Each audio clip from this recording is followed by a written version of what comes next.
responsible and accountable. As a yeswani abeta reduce na yen kuntia galam so meanwhile a man for ye di enduma na show monsano ye miso more relevant questions. He must take a second look at the ministry. Okay. He must, because you betna studio ha you call Osino. Emeka that story no. Yes.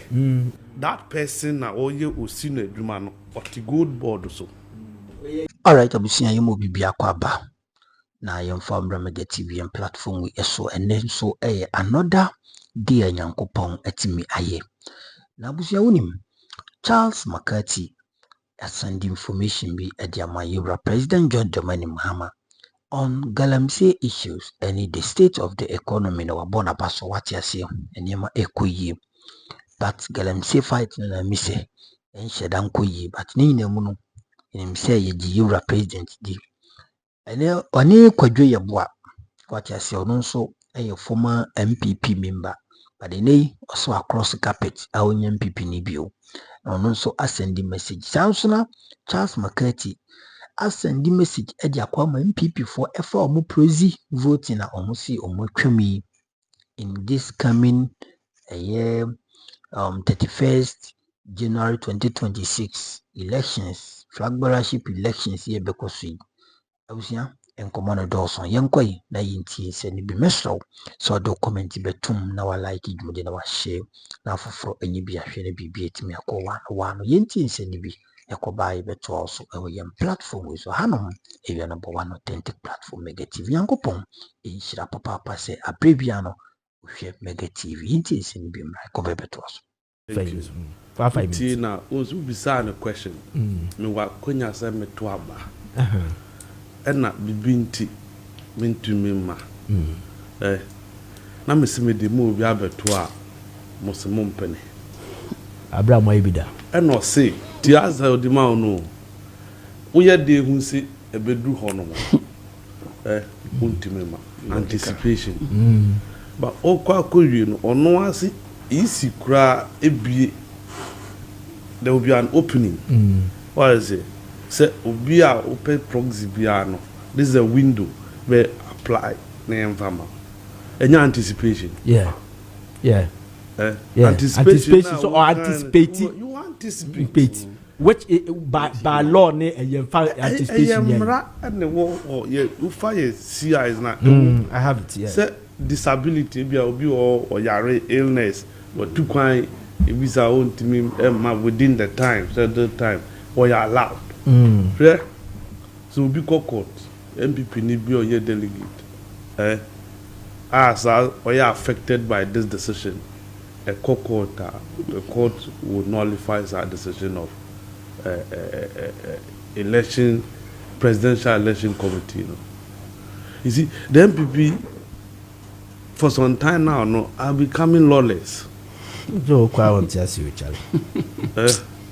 They are becoming lawless as if say man need the does that committee no one beside was a committee no Joe Vice chaired committee, do they have power to suspend a constitutional provision in the NPP constitution?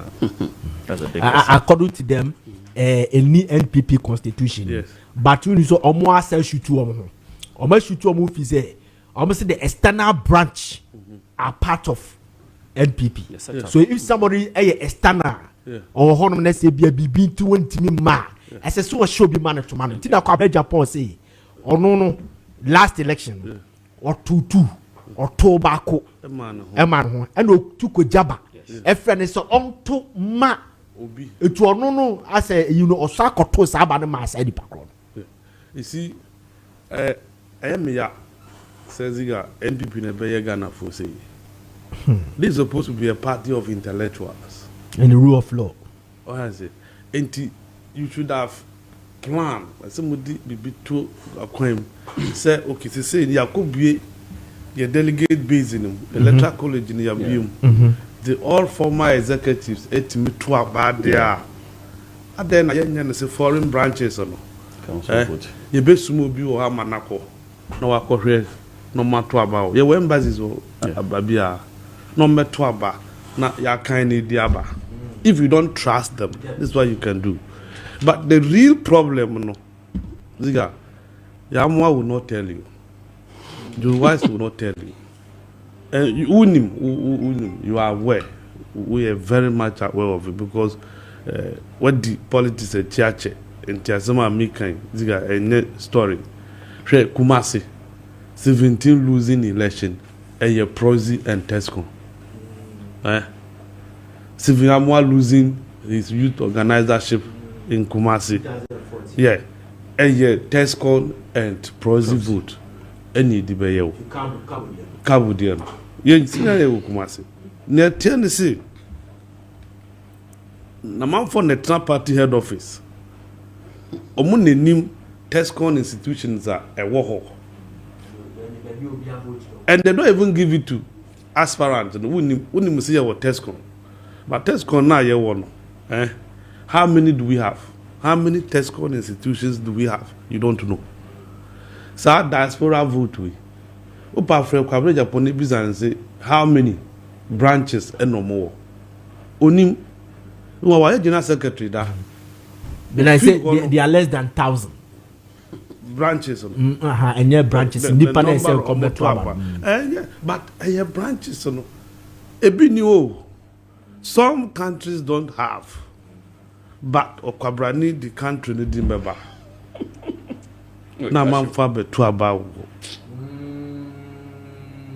Do you get it? Because you don't, because from day one, and a branch is saying near war, and then they're clear. You don't know because they keep on registering the branches, creating branches. And the new partner will grab data now, but shows you, oh, Azerbaijan. Your branch or only wash yeah vote no mudi din some money.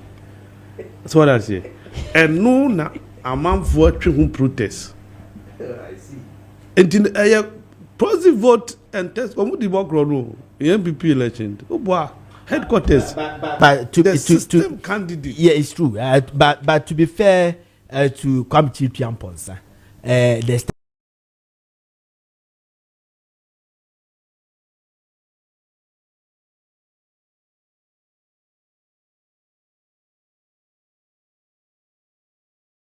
director no let me say omunim the number of countries are register omo no great by law any BBM chese omaju omatum so omoto ama baby bi ni no dey know.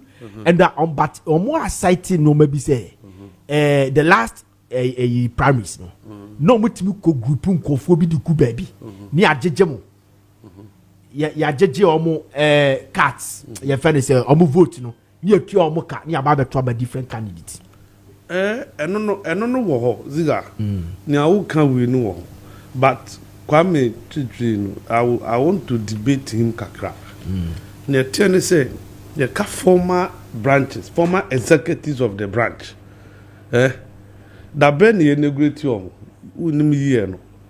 What I say? Into once I had to say, we a branch. This is branch, no. Or meet or more 5 successive year executives, which is not true. Branches in 5 years. You inaugurate, you know. Me see a bukata. I am telling you this, and everybody knows. And Tina, you see, Kwabena is part of why General Secretary da on the process we. Or more contested election we. Do na a man for na backroom machinations no. Or more can be. And no na this time must or mumpene. In any case, when you say a branch na ko to aba, Ziga. Kesbin Media. You see Kotuaba. MPP Delhi, MPP I Congress. Wow. But Omunim says this guy die hard about me. Omejuadi. That may be maybe someone said because branch in the necessary yet now. Near decide to say. So I Kesbin Media branch way of MPP there. Ya bano. Ya person who got to mark in the Japan. ebia mo vote mo decide so mo what 10 vote 10 vote mo person 5 vote eko Bawumia 2 vote eko Brian na 3 eko Kennedy Japan ni suma Ziga obia nso nim so Ziga de wo body dia Bawumia na eba enti no wo kwa koto 10 ni nyina ma Bawumia di trust nim nche enti aso mo fa nche Ziga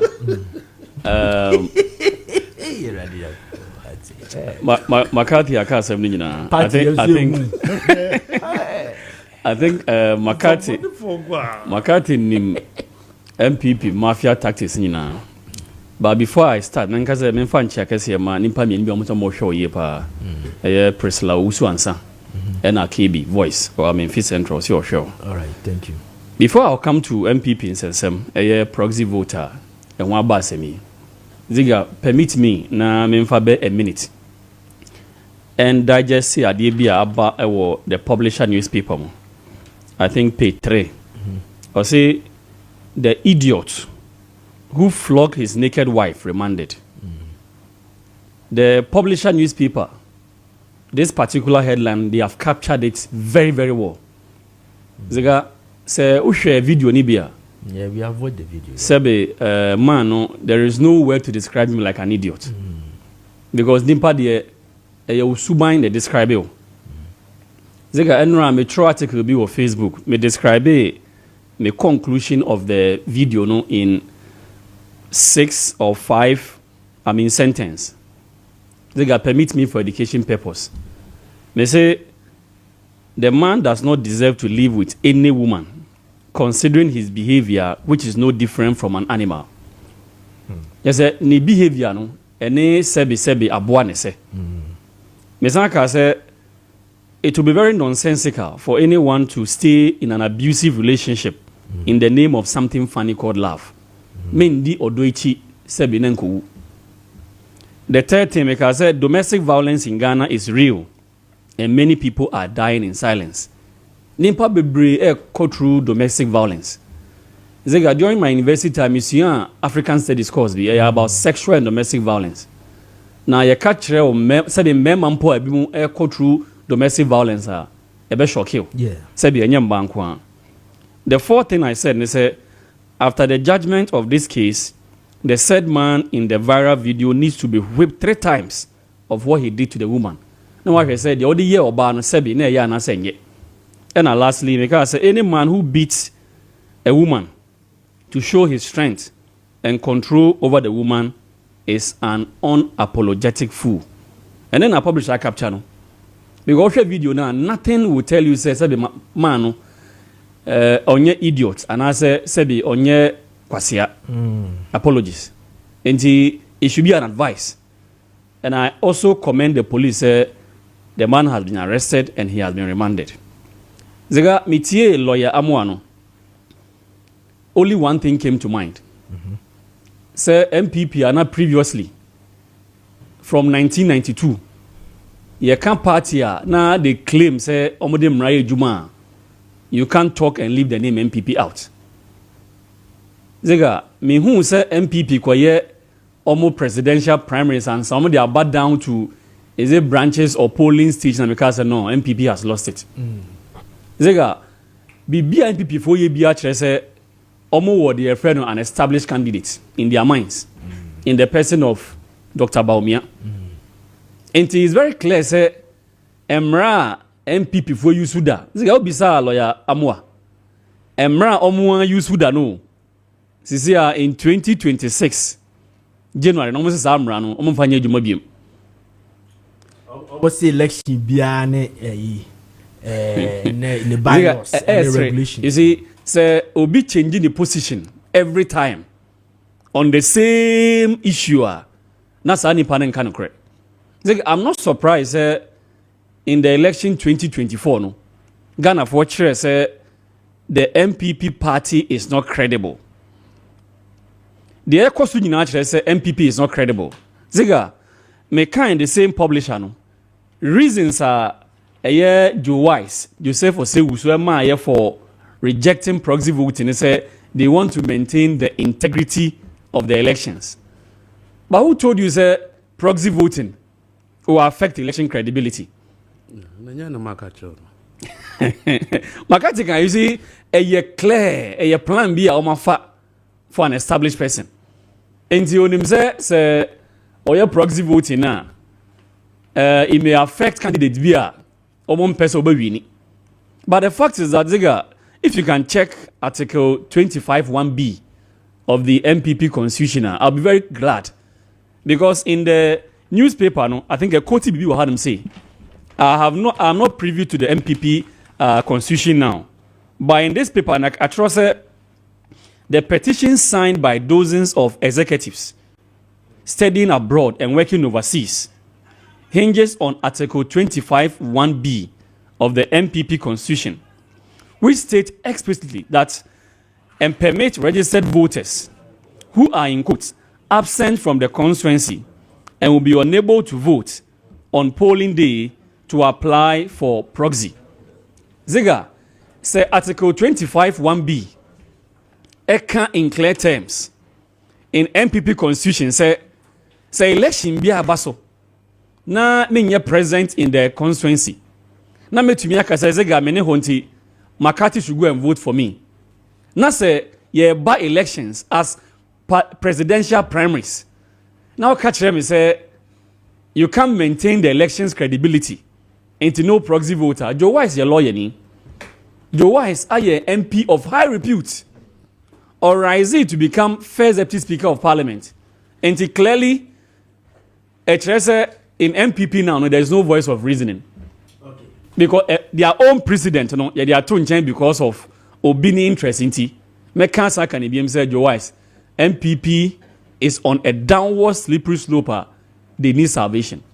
Thank you very much. We Nitran appear. Mame Enkase Kojo Yabua, a former youth organizer, Edema Ayawasu West Wogon, Edema New Patriotic Party, Abeka Kojo Mwakwaba. Tiepa, so Nyamia Dumibiaboko. Now say, my late creative for now. Don't worry. I'm going to program. Yeah, they're ready. Yes. And Mama 5 minutes, they take a bite on this. Young co media. Miss Man, friend, near friends. I'm Mr. Moore, yeah. And yet, and no professor on the phone. That's all doom because interview you on ma. We have you pa. Ned when you yamaba from. We do a me ban work at times and a quay no again and another. No, ni any coffin back committee no. Naming on because the 2 tests near what you say. Yeah. Is it 2 tests and Sabia Mr. Burkina for crab between your 2 tests as son? Ye yashi, you must say 2 tests. The Ziga, the army one of me could do a former executive. Yeah. So, the non constitution, Omako command could be a move. Dear in Abba, what must say? Me, Yanko Poyad may be a bring a mini, what must say? The chance in a better number, say Charles or Ghana, or no better mamma. What must say? And they say, I mean, bring a make would be 3 months to be a man on it. If you are Charles, the better number or Ghana, mammy. They to a person say, Sabia Musabia Ziga, meet between 2 Abadibiana. No constitution in me and who cry me as I do in the team council. Now, the air coba say, almost so passy, Mamma, but yeah, establishes I do say LPP for a constitution, proxy voting in count. And come but no constitution in there. And new class will mention proxy voting and son who says, yes, but when the day, yeah, 2 ideas, you saw one abroso. Wake shall be a chairman of the committee, no baby. We, Sadio, baby, we will make us a lunch, Martin free. NPP mu nyina ko nyina because of the name we can kalabule niema hye niema ebi opa nipa no make sure say ye the microphone no so abeto no by force e oba akofo nsa no what say and I like matidi soon or the film. So the question is they say Joe Wise say Joe Wise we just on support we on support ba omia Joe Wise so other candidate it is say how we cost wa dodo na we favor ba omia dia ye yefim ama ba omia ho ada ho when we kufa do tactics na no we no. The question is, maybe a chemuno, or more Musu Sammy news, no, can a Japan branch champion squad numbers of means, and maybe a chemu in a casa gang in a home. Sacron, Diana, a bomber back of no. Sancro for no Macaho. It is a say no. I almost Anya Bia, Anya would be on by the young Crofono, on the bay, what must say. And not Musu Sammy Mazno, Miko Joy, Boadam and Pie Bonanza and Casabasso. na ke de bule ayi kana Japan mo ne branch ampon mo a sebe no mo nyina ka ba mi aso ehwo e na obedwane oba ekro no na mo bo party mu ni mo body their favor Kufuado ne nkrofo saa ama nkrofo so ye ko gina Jake e okumasi Jake ni Steven Tim me no mo Steven Tim camp I conscious I hope so the conscious them win ye pa atifa one na test common no da no chese institution pa na ni Ghana pokreti institution e wo ho wo di wia ya chese collection be wia o me ba na me nua chance kan there's no way na kabu betima bi tistika basa o kreti institution test com ebi ni Ghana ha school ni bi mponi ya wo kreti e kuma so mo to ya ma Kufuado fie empochi kra nya chance gon beto bi obia ni house maid obia o garden boy obia beto bi Fremont self opare fie obia to bi o mu nyina to test com di mu tisa kro no we kana Japan mu nyina ka no mo aboa their favor one side and na mo kọ no mo anhwe ya ye be body etia mo eti no mo nyina mo usu no kamempa e bo ne se bin ko so mo ne baso o mo for ne Joe Wise no so dade na no wo ka kronfo ne ho ene no mo botia ya da pe ko wo de mi yi kro no na fim no wo ka buga na ne botia nkrofo man nkrofo su no alanchemate be fi NPP mu asa ne ma we o ene ye de bula alanchemate ama ona man na ni so bire no ye ko enim sa de de ye nyina si ato pe be win be wie ni da fom tim all right it is ga de me kan ne say wo mo de mo ntia no mo nye wo opposition anka wo ye niam efe e ma na attracting crowdfunding ne sebia nya do e bia be 50 years back what me aba what me say the opposition do mo sa mbo crowd no die we mo 1000 years wo mo timi mapa wo bi mu da diga me ka tell you ka say do mo na meto aba o me kra mo akra onu bi say the way osisi ka 1000 years ni the years sa na madwene yem say ahwe a be sack yourself okay ma ka okay sack yourself me obi and me sack me obi antwem related me ko to maba Victor Smith ni ayi yes what radio so kasa na man message sack yourself answer no adu fi Mr. Mo me kwajen the mini state of the state no country na e de akyerɛ nation na de akyerɛ na o engage press no ene yankase enua akodwo preko dankwa a otra konya we sem ebusa President Mahama say baabi a galamsey ko na akwa akodu no yese ye state of emergency ye declare state of emergency na omanpanini ka kyerɛ ne say dabi esese ye resort ya kondu yakodie ni na adie bia wo bia se resort ni na mi ehunu se ye yinsu ni na mi ehunu se ni na asa na resort to that state of emergency no ama panini ka asem we say any man benefit of the doubt but 2 months ni na Ghana National Catholic Bishops Conference say debi baby ayi ne kono obahunu se yetimi ma man panini benefit of the doubt to be into man panini and declare state of emergency because ade no de kono ayanya nyihu sanete abadia for mamisha se free McCarthy we 77 maka yes you state of emergency Catholic bishop mama na was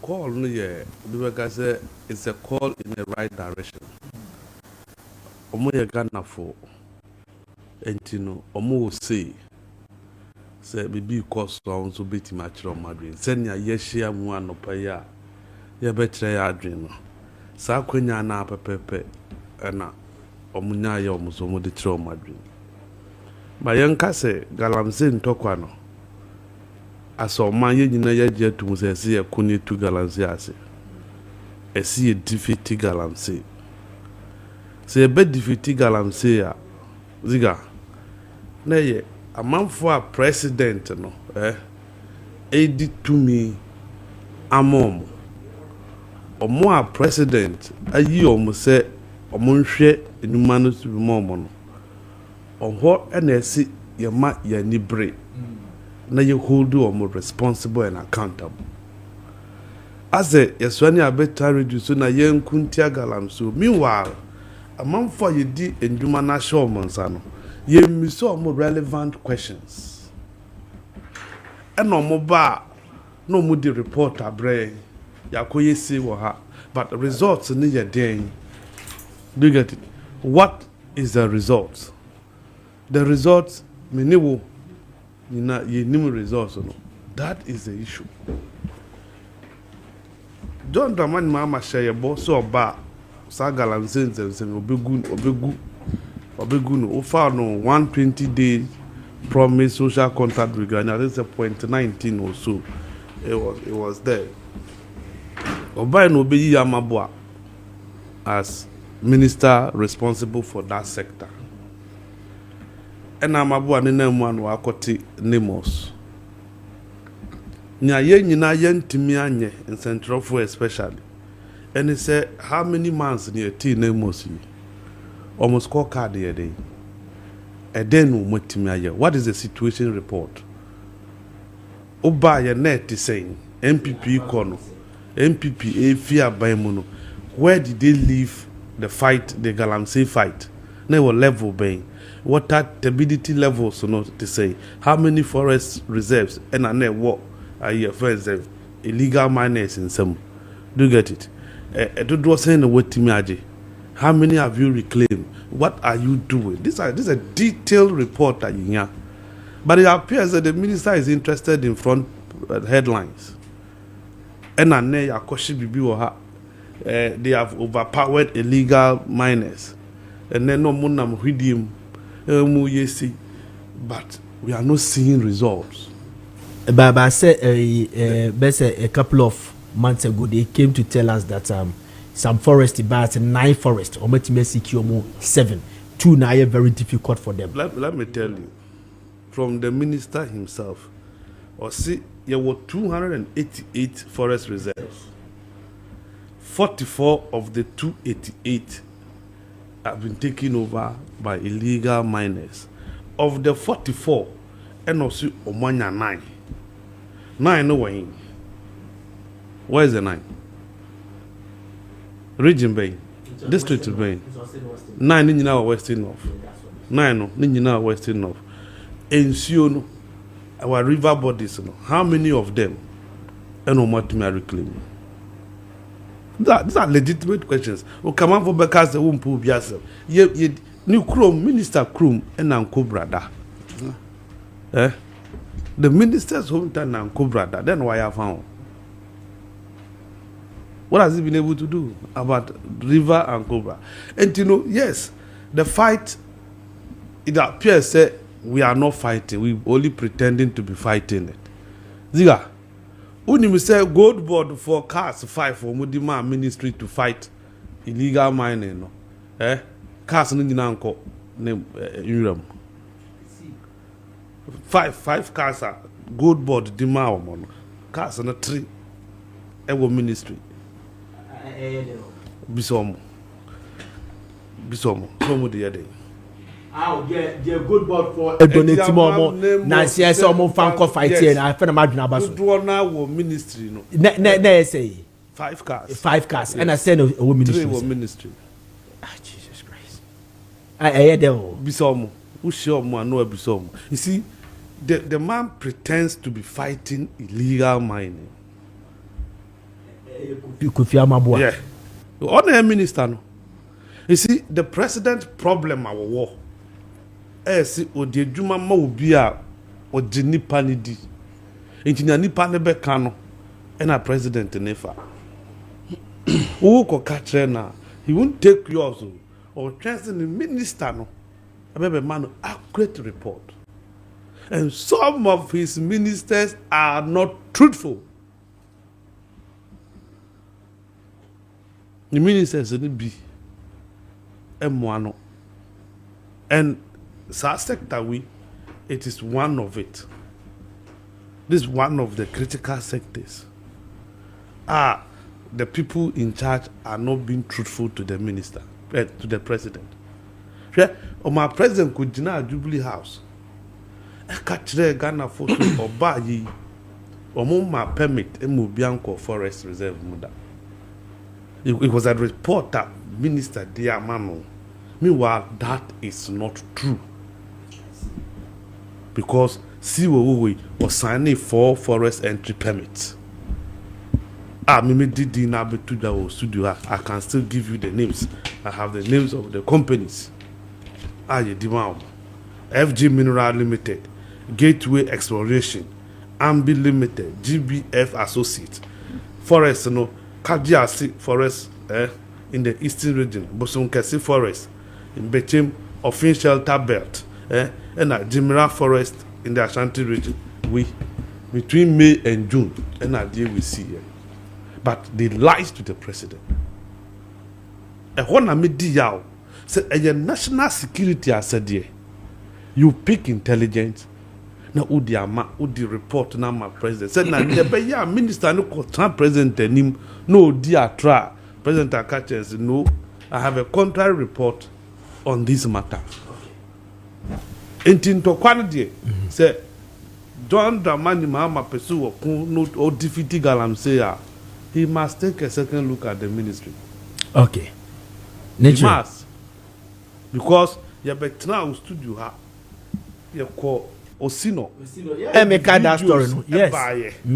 That person now you Osino Jumano or the good board so. You know how crime or no top. He's a no abon pa Razak no abon Razak pa and obey the person is still a member on good board. Meanwhile, want to me they revoking the license.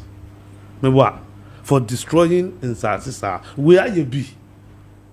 E will see no or that so at that good board so. And I know Muku share Jubilee House. They even gave him privilege to advise people on responsible mining when he is not doing responsible mining.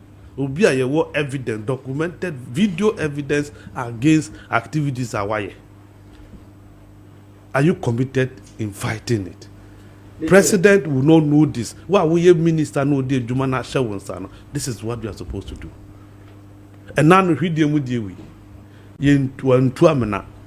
1, 2, 3. Omo ye mining community will tell you. Omo ye mining you no makoto anyan. Or no beto anyan no abeya no mudi your madi. Was that illegal? Now name was no more pedem or honor. What were they looking for there? Young cannot quench any bow. Into quantity. Into quantity. Say President Aman and Yam Renny ministers so. Omiyem wow person obetimi akonsanto kwa we mama in 6 months 3 months no bra we in this now so obetimi akonsanto kwa we na yen sign compact agreement na me fair duma na nhye wonsa na be fight against man enye sa na wo ja na sa no me favorite omodi be ye favorite pesika gumboto natural na party na ni Catholic bishop for the omodi abani McCarthy wetie McCarthy yes ye me ho target said the Rwanda for ye no your mouth DBA na was sign contract ziga mesanso ada wasibiem na me 5 bia McCarthy di wie no me gidi se eba no issues of Galamsey yemfanye politics and McCarthy has shown the way. Anything we can do ziga as a mind I a bit me to this very very life threatening situation as I will see it was here. Until be an investigation who said or say from between May and June 4 licenses were issued for people to go and mine as against reported Mampenny. I think it's a very serious issue because Mampenny cannot be everywhere and until a war and a in some places to be able to give reports. Ebeye most unfortunate say Mampenny will be briefed contrary to report on the grounds. The McCarthy cano, I cannot dispute him because many contrary evidence be are. Now society na say these issues are not in Mampenny's purview. I believe say those briefing Mampenny must brief him very very well. Ziga time engagement with the CSOs on illegal mining menace. I was in the Jubilee House that day. Meka say a ban of the Galamsey fight now.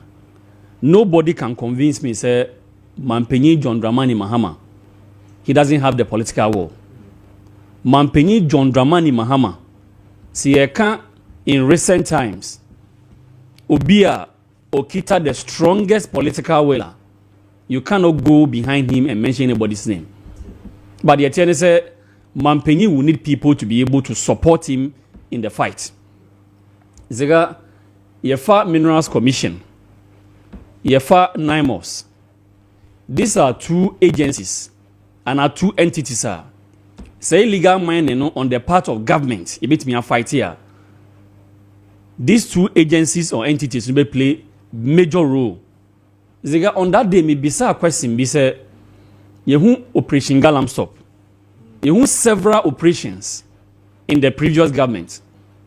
Then a trese 9 more sayatino. A year National Anti-Galamsey Secretariat yatino.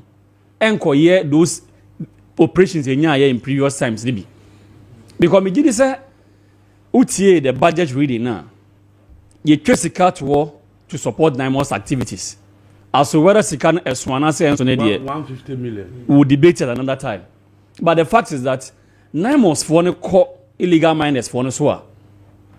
Then the church said 9 months enko those Operation Galams of one be enko just come free galam say for an chain. Esan say the reasoning for establishing 9 months near good.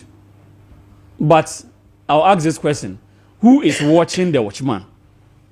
Mene McCarthy ya again perfectly say if you set up any agency bia an entity bia na one for timelines and to ni anka nkyerɛ wo sɛ ade a yɛyɛ 3 months ya komu no 2 months ya komu no this is the result a yɛhu a ɛbɛyɛ sɛ those operations that in the previous times yɛhu hwee but zega yɛnka fesi studio sɛ aban ɛyɛ nneɛma bebree kyerɛ sɛ galamsey you are willing to fight it zega I was surprised to hear say before NDC ba akunya so no na sabi excavators ebaga na hanom say no none of them were registered none but I said tiefo hu say in this current dispensation okwa porter you were a dedicated DVLA stationer say excavator biaba it is registered and is we are able to track those excavators no the guy only about this new AI yadeba to fight illegal mining menace. Me says several people downplay this AI, the geofencing AI no. Me says you to me implement this geofencing AI ni year. The TN say who the excavator ba yama license for home. Now we a small scale miner, a legal small scale miner. Ni yama license to go and mine an area. That particular geofencing mechanism no bet me monitor say me two mine no ewo the studios of Kesben TV and a Kesben FM.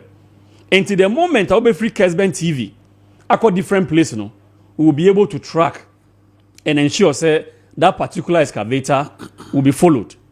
Until I believe say this particular idea no, you implementing ye na mbo ensu ho ban. Zega o ya aware say na actor na ema amfo ho kwan. Eko two mines ni bi. A forest reserve no. Aban put measures in place to be able to repeal it. Sene beya ye forest reserved. I wagana hanum say yensu ho no yentumi ntu galamsey ho honum. And I believe say the government is doing very very well. Baziga yen kansan kan ibiem say si ye kase illegal mining menace yi aban kwa betumi fight here na ye dada ya ho. I believe say the youth in this country, the chiefs in this country almost will play key role in the fight against illegal mining. Because say McCarthy a license, Kojo a license to go and prospect in an area. Prospect nature say me say aso gold wana gold ni honum see. Now will be a tour. Sa him for sorry. Na kroma for no sorry. Ebeye dem pa say even if you have a legal license and you are doing something wrong, they can hold you accountable. But what do we see? They got most illegal mining areas are about 90% of a handful Jimbi. And about 90% of the youths are also aiding and abetting illegal miners. No? But Mampenika say the illegal mining fight no yen to mean winning no, with guns and ammunitions. Because the illegal mining fight is at the heart and minds of Ghanaians. Zega adia bakwan me can say adia mienu bi wo hodoma say NDC aban me dombi yen to me am fight here. We have no business in staying in government. First of all, Yamagana for who say Sebe MPP aban based on evidence and based on facts. they have stolen government monies. Yeah, the operation recover all loot aba. Oral aba. Ziga say oral failure. NDC is gone. Say illegal mining fight we su failure. NDC has no business staying in power. And I agree say in Crawford omoda media no. The ministry, the lands commission, the minerals commission and the likes, they should help the president. Because over the years, men can't quit since 92. Most of the presidents are failing now, and you're not failing you, those who are around them. In this okra position, now unim say sebe, emmanuel woman omonensa. Obi atabi onieni. Now yensu polluted with hard chemicals, any metals are. I was saying you back together. This illegal mining fight, you are fighting. Lastly, Catholic Bishop Conference. Mijidi say they are one of the conscience of the nation. And some who are concerned say yen declare emergency. They have a point, but the fact of the matter is say let's go beyond that. They say you declare state of emergency. So is that an end in itself? Zega, I agree with the president. Say we should be able to exhaust every available avenue. The interest the last resort will be the state of emergency. Esan say, Mampenyi Kasembi, or say, as at when he was sitting in the Jubilee House, during that engagement, Onya briefing beyond free.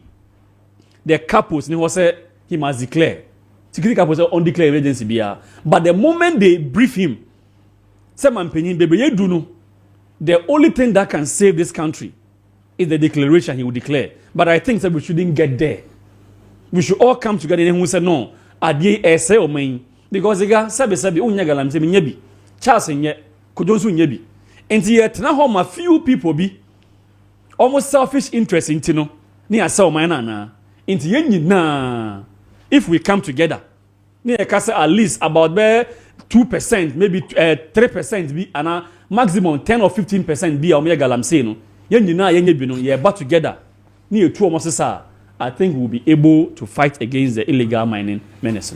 All right, fantastic delivery. We Nichiren appear and I'm watching a kind of mammy call a koyo. Yeah, baby, Baby Dunio. Ziga, me that's it.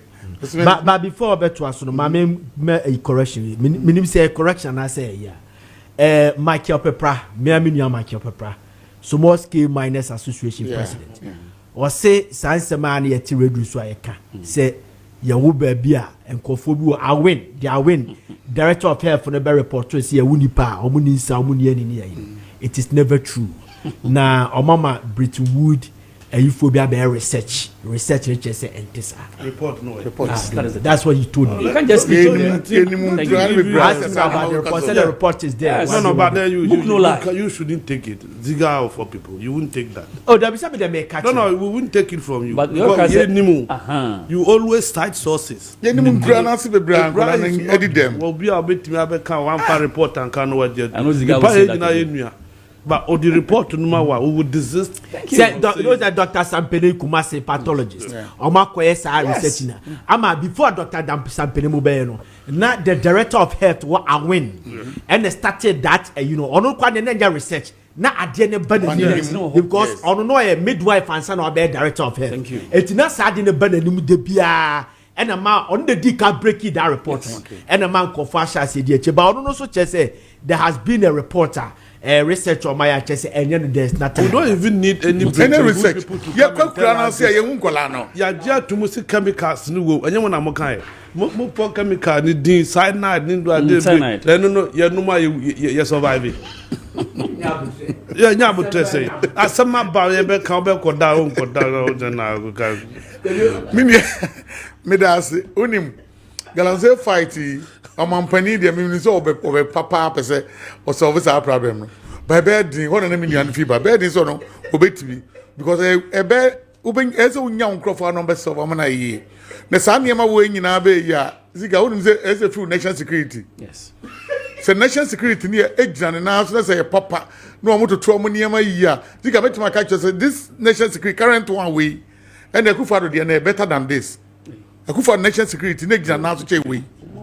we di enko ye kura o enti bede no motimi the report etimi amampani say na ekoso enti minister the say but say na me McCarthy ka no me a national security coordinator one no oba office once a week only Thursday pen oba o fi brigade ekotra ai friends Joru what man say ho no me no wo kasa wasa fi ho me no kasa say wo new legon area ho no akopa no office wo fi akra wo hwe oboboko eti o ma office brigade na ho no obia ye de wo national security coordinator no Muhammad Oswano Razak what man say enya dia bibi koso na ono bede na onya report dia koso nyina anya dia onya report papa bi e na ono microphone patima ye adwuma no tuma before mampani ade papa mampani atima dai atoto niema ye e bede na niema koso ziga mesi we ya ye ko aye bai emergency one ye se atimi ye gogosi ago se atimu se enne Ghana economy atima gina na nazo no se onim se gold kan wo pa sami je fi na pan for kan wo it is what China says stop gold ning na say you want na bibia e better na Ghana economy ne say dollar dey bedu be 20 or 25 Ghana cedis but at the end of the day and share be na betim dey ba last na me tie o now say it's better say bomb cramp en kwato to no forest mu bom tentem na eniema ndi go that dem ani je ya am say amenu yi ade e betim ya am ade aso hey Mrs. Ziga say person so ye solve dey we ya enya wa how bia o yet hey minister na Charles McCarthy can say national security for Frasta House ekochi 43 excavators o simpa junction be go e ma ne wo ho no ma na obi amfa ne sanke de bia kasa say me Charles McCarthy ho press conference emra ya minister wonya ne ba bi ko ono wa ka ho bi no mo machines ne go emra ofi mo mampani ko Japan pe minister esa akochi machines no e de ma China for no wo mo na e mo dia no zika me say wo ho videos wo bibia omo chiche name was for na kwa no 43 excavators no omo sa che obi die mienu obi die miensa obi die nan omo ba be gini nyina de koye ade a yakwa 43 excavators abegu junction so a agu oba 3 months ama soldier for no mo no ye 5 ene ba ko maame efi mu to omo yini fi ka 4 no minister ne name was for ekokwa edi soldier for 40 ekochi soldier for 4 no kogu garu esa kwa on be fa so betima nya atwetwe sa machines no ampa am amrante kogu garu mu a won kogu on I'm telling you amaboa on say wonwa very serious yes allegation where the bibia ho no ma bibia o soldier for no one mo di ho okay say o meka say o match soldiers for rooks mo engaging illegal mining rogue soldiers oguga be that 4 rogue soldiers arrested. We the soldier for the achichi bibia. We are check it. What was it? Yeah, 4 no o make sure say kwachi o mo kwaji machines ni fi o mo sem. E the soldier for 40 ko clear o mo kogu room. I don't the machine no matter ho be almost 3 months. O mo wie ye no anajo no o mo make sure say China for no gejan obi aba no the so ye no why no agin machine 2 and 3 and 4 no de ko. O mo geji mo obi ado even national security coordinator o ho western region also dey e be fa mu miru ye de ko ye. Ziga na sa kunwa ye kuna si anya gidie wo ba ko fomu a ono nkwa se onko no ebede na otuma akoko no ye wo ha na a police say onim say ayi IGP don so task force okay ye o make sure say the task force ni be fi ono e de o ma bo so ti ono ene o nya dwuma ziga siese betena minister we hu no ono nkwa na de ade no be hye ne nsa se wonya dia wo wia no obuza say o mo ko forest ono mo a o mo kwa gold o mo nya de ketwa wo won ba o mo de kwa hin da bia ye kwa hye niema ye kwa GS excavator ba kwa na mienu gold na kwa ye no and ye ba ye calculate the man ziga me I remember a previous administration twemu police phobia no mo legon for minimum mo guys and minimum ziga obi mutu ko no mo di 2 months oba ho ye billionaire yes we di 1 month oba ho ye more than wo mo ko no mo ba anti no obi afo so say obenya bia ko it is that team we na yate na edu ba bia na me ngongo say NPP for ye bibia me former parties me party ya ye bibia ho ya bibia ho no ya bibia ho de an ye kan ade na Kofi Amaboa de ono de oti na emo so no kofa ne brother ba beto ano kana ebo abraba da no ne enko ne we abusia me pa cham ko ya search ye why your search ye o abusia ni ade na Baumia ene Abu Ramadan ene ne papa Ramadan de eno na NDC communicators yes story yeah ade na on de be am so na mo ka ɛna aburam Bawumia na busuafo ɛna ɔmo yɛ wɔ na yɛ den na minister no deɛ ɔno deɛ baabi ɔbɛkɔ bi nso hyɛ na se bia na busuani wɔ hɔ wokɔ minerals commission se na busuani na wɔ no nso hye bia ɔno no wɔ bia na busuani wɔ mu nemos na busuafo mienu na wɔ mu ɔmo kɔ na sojafo bɛba bɛsɛ meti ase kwadwo ka kyerɛ yɛn sɛ honorable Akofi Amaboa agency bi ɛhyɛ na se bia no ɛnyɛ na busuani a ɔyɛ ayi ni na leadi ɛyɛ friends zimani na leadi agency ɛhyɛ na se no ɛnam de ma we research se na busuani ni hɔ no ma na zimani nti opeso ka Ghana gas ana me ka Ghana gas me wi anama ka minerals commission deputy KK na busuani no Ghana gas ɔyɛ zimani na ensushi bi ɛhyɛ na se bia nemos ɛna me ba ne hyɛ ba de still na ɛbɛn hɔ nemos me ba Ghana gas energy ya keneboa so nso abusuani eti nso hye bi ɛhyɛ na se bia ɛko na yɛ ɛko no saa pipifoɔ yɛ bibi na nyɛ ne yɛ kadea saa tam yɛ kadea NDC yɛ na sɛ nya yɛnka Bawumia Ramadan yɛ nyinaa na obi adeka abusua family and friends we mu de bɛko ntɔkwa na sɛ the ministry ne bɛko abusua ntɔkwa da ɛbɛda na timi akɔ so ziga ntimi da dem sɛ o mampani sɛ so pɛsɛ ɔko ɛma galamsey sɛ de me nuane ka betimi akɔ yɛ nimu ama Ghana fo nyinaa gya atuma wɔntwa ministry bia ntumu wɔnfrɛ ai soja pani mu yɛ friend sɛ kra CDS no ɔnfrɛ no function sɛ masa ako bia ni Ghana ha yɛ ko yɛ ni bibia yɛ me ma obosumi mienu ana miensa ɛwɔ yɛ nimu yi me the forest ɛwɔ yɛ nimu ni galamsey bibia ahyɛ wonsa di place soja fo Ghana nyinaa ko gum ziga boy me say any 2 weeks soja for na de mo any 2 weeks ɛse yɛ na yɛ pade no yɛ ne yɛ ka ho ne yɛ binti no yɛ mpɛ sɛ bɛko ntɔkwa ne bɛko ne yɛ se yɛ pɛ sɛ ko ne yɛ de ɔmampani yɛ sɛ na ne de ne obom won forget ministers ne ministry na yɛ de ahyɛ wɔn sɛ nkrɔfafa ho di aduane de kwandawa me wa word out there use no nkrɔfo di o nkrɔfo di nya de ketwa every day in the edranadwo na ahwe set committee no na utiete wona galamsey for the man yɛ de wɔn a once di wɔfrɛ frɛ obi foforɔ aka kyɛn sɛ nkrɔfo na bɛgyeme wɔn mo deɛ si yɛ wusam ne chance yɛ adwuma yɛ ewurawura mu yɛ no kyɛ sɛ ɔbɛhɔ course ɔbɛnya nyinaa na wɔn gyeme no anadwo ɛna gyagye wo soso no ɛyɛ 150 to 200,000 Ghana cedis going ɛhɔ nko ara na wɔn ne nam ɛna yɛgyegye saa na ɛkɔ so ɛna nneɛma ɛkɔ so saa wotuma sɛ eti ɔmampani pɛ sɛ saa nneɛma wei na som tɔ no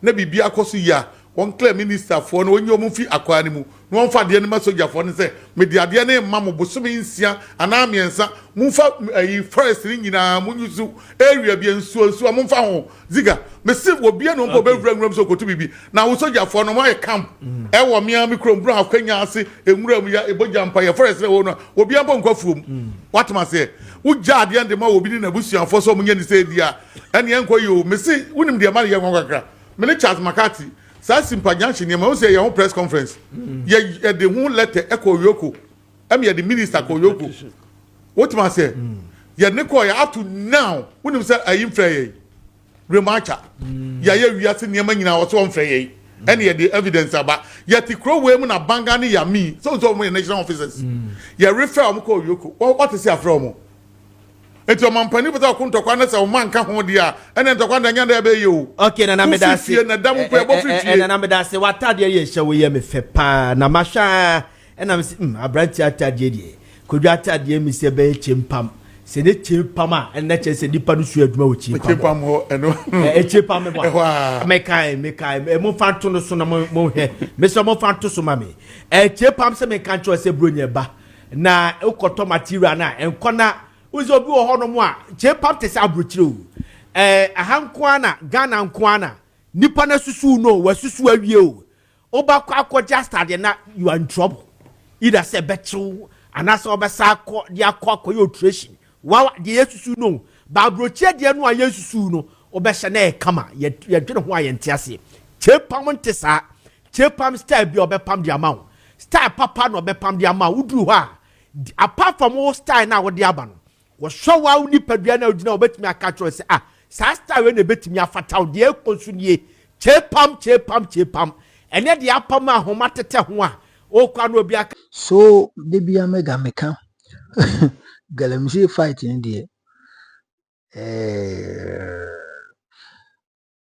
Charles McCarthy kan odika nipa bi te sɛ Charles McCarthy deɛ ɔkasa me ni problem because Charles McCarthy obi a me ma follow na kyɛ. He is very frank person. He is very sincere. Obi a follow Charles McCarthy akyi bia no wobɛhu sɛ ɔka galamsey asɛm a in any way and I say whichever way it will go no, you need not to take it emotionally but rather take it as facts because sebi eburusi bi nyado Charles McCarthy a serious campaign edit MPP oni kwadwo yeboa a omote hono no. They did a very serious campaign against MPP prior to the last election, the general election. Entiende so mo trans no mo hu say galamsey fight ni nhyedan koyi dia. Anyway, yintimi enka say omunkom adwen, but one thing I always mega maker and one thing I have to tell you, wow, me, whoever watching me, any say MPP for they don't have any moral right, any moral right to speak on galamsey issue. Enka parliament kura no ko hono ma any question ki hu MPB why is serious or kasa for galamsey fight never. It shouldn't happen. Do you know why? They had the chance, they had the accoutrement, they had the logistics, they had the men, whoever, the public institution, the military, and I must announce a year Monday Sabayati now and the MPP for they had all these people. But in say galamsey was so much deep. Galamsey was so much it at its highest peak during MPP appenso. No other government and experiencing galamsey issue other than from 2017 to 2024. No government after say you get into democratic dispensation no, and as your constitution no, I practice democracy no. Abambia metna so galamsey yakoso chain from 2017 to 2024 da me boa na se me boa enti se sankofo witna so within that period no na se omo ntimi ansolve issue na ene obi aba na se osososo odo nya solve ye but ene se ye ene yitimu se niema ekoyi kakra itimu se first said ne nkofo su na bu se we akogina water body ho na wo twa hwe nsuo no ni yi ene sad na kofom and mega ne say means so say because of say galamsey no NDC fonya good free honum enti ama good board no stabilize the economy me. I don't have any evidence to back that claims. Many evidence. Say meet me edi me say simwaka say good board na ejina no say me jemfi good board na ejina ni na no. Any the dollar stabilization wokuru money na no galamsey. No, I don't have any evidence. I don't know if you have any evidence for that. But the mechanic say even when it is that a NDC MPP for ntimi because omo pension no enka was a dollar ne kofom papa because MPP for say galamsey enama dollar na stabilizer e ye den no mo pension dollar no na still na wosoro but galamsey so na wosoro. This is my simple question for them. The MPP need to TV so can say good board near what do quality this that way that's the background sebi or a reasonable human being also be who say okay to say galamsey akofon kakra do kun ye kondi but dollar no is it the number form and I happen so galamsey kosoro na still na dollar no na e wosoro enti nyanse bia se bia mba ya adwi mu se yesu yemfa stabilize economy na abusia MPP for asem mo ka na me bisa me gina so dia bisa mo question because me nka say a good board galamsey no ena omudi omugodo omunya no wode no Because I've already said it's a mini evidence to buttress it, and I say to what to back that claims. It is MPP for Kadia, not just Omoya Bonomi Pabon for enemy 2 galamsi ukruma, $1 no still nice and cost petrol, bo cost inflation rate a cost just a economy more did away. And they know me in Pabon for. See, it's me too good, and my economy no a more year form. It's me too good, galamsi, and my economy no a much me draw. That's MPP for me and yes idea, not just a moon papa or me a man boy for. You get me? That is a simple thing. I mean, so no one meet me. I can't find by myself. So I drink it out. At the first, I say we on a bet him. I will comment session. Now I like it. On the most serious note, now I subscribe to the channel. So when you here, papa. Now I like it. You know, I share my for so. And ye be actually the BB to my cause. I mean, for we say Hanum, the media number 1 authentic platform, the TV. Nankupon, Enka Obibia, na wish happy new weekend. Yanko na mi phone si